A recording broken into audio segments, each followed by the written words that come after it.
This 5 Tons with God is coming back with you. My name is Casey. We're back on the, we're still on the David Singery metal brake press. So here we go. Here we are done with it. And we've been playing around with it, as you can see, with these various different gauges of steel and shapes that we have shaped. Little square tubing and an overbend, and the various gauges. S slip made out of 23 gauge steel, which normally they're a lot thinner. You can reinforce the edges on a plate, make channel iron. And one of these edges on this particular piece is a factory bend, so it's hard to tell. I believe this one here is, but it's hard to tell which is which. But this little brake will do all that, and then some.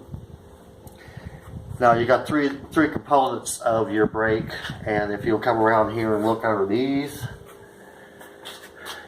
you know, you've got your 4-inch by 3.5-inch long channel iron for your legs. Then you have your struts here. That's 1.5 by 2-inch angle iron, bolted and threaded to the legs, and the bed leaf. The bed leaf is reinforced with 1.5 by 2-inch angle iron, skip welded all the way across the bottom on both sides. Alright, so now let me give a little demonstration on what we can do with this little metal brake. Alright, you take your clamp leaf handles here and you bring them down. Get your metal lined up, toggle over,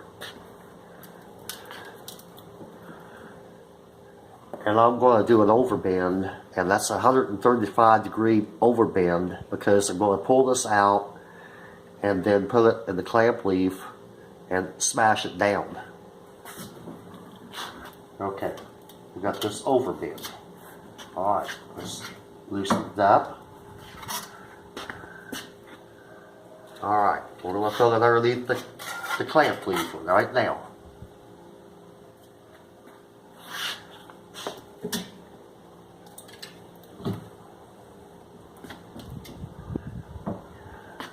I might have gone a little bit too much. Yes, I have. Anyway, hang on.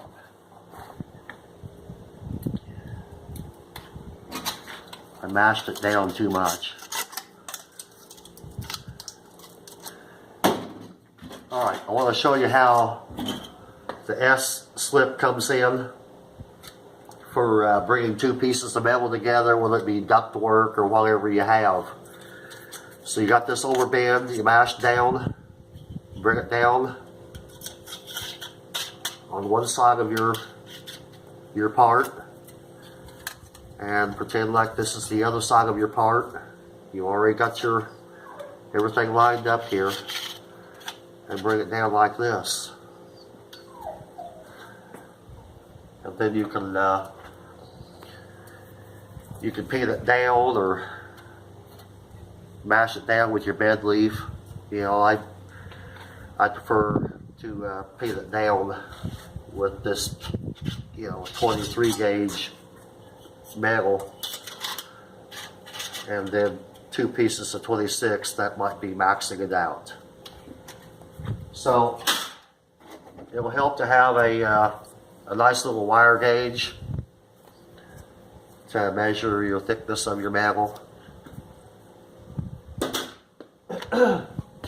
Okay, we did powder coat. We did not blue. The stuff did not come in for the bluing, so we did not do that. But the parts that we did powder coat in order to show you just how the toggle action works on the clamp leaf here. Also, after you get your gussets welded in on your clamp leaf, you're going to want to bevel this edge. And we've got a hand grinder now, and we did that with this, and then knocked the high spots down with the file. But you don't want a sharp edge. You want just kind of like a blunt edge right here like this, if you can get down on it.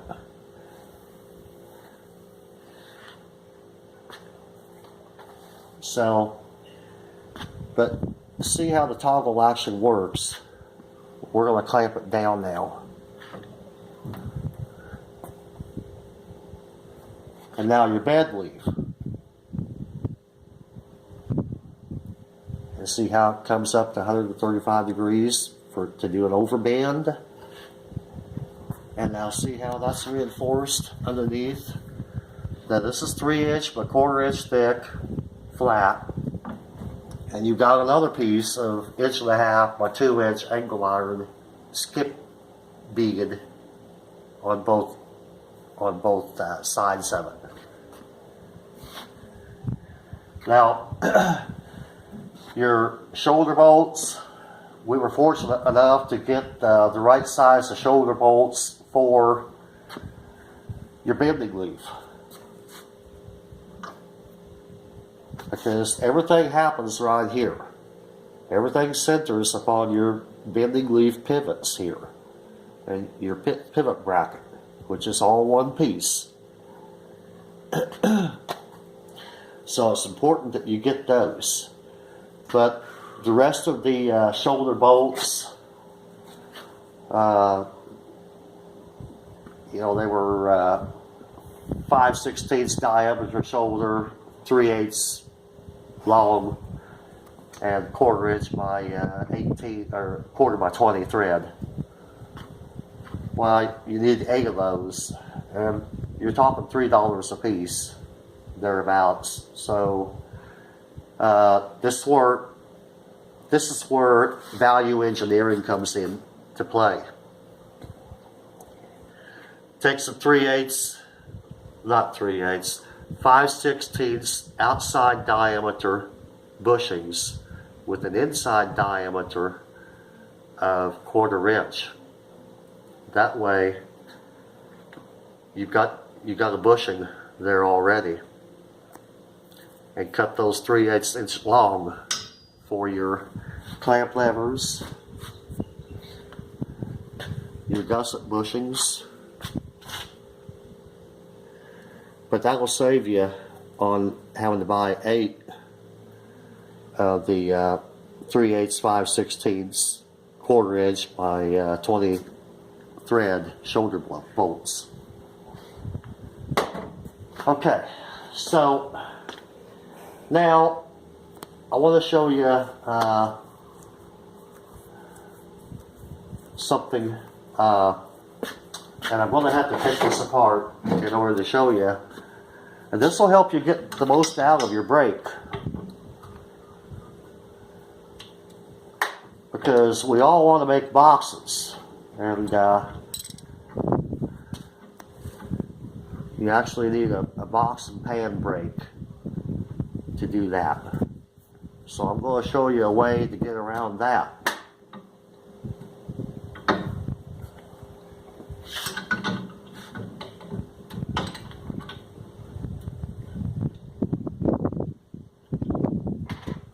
That way you can make those boxes.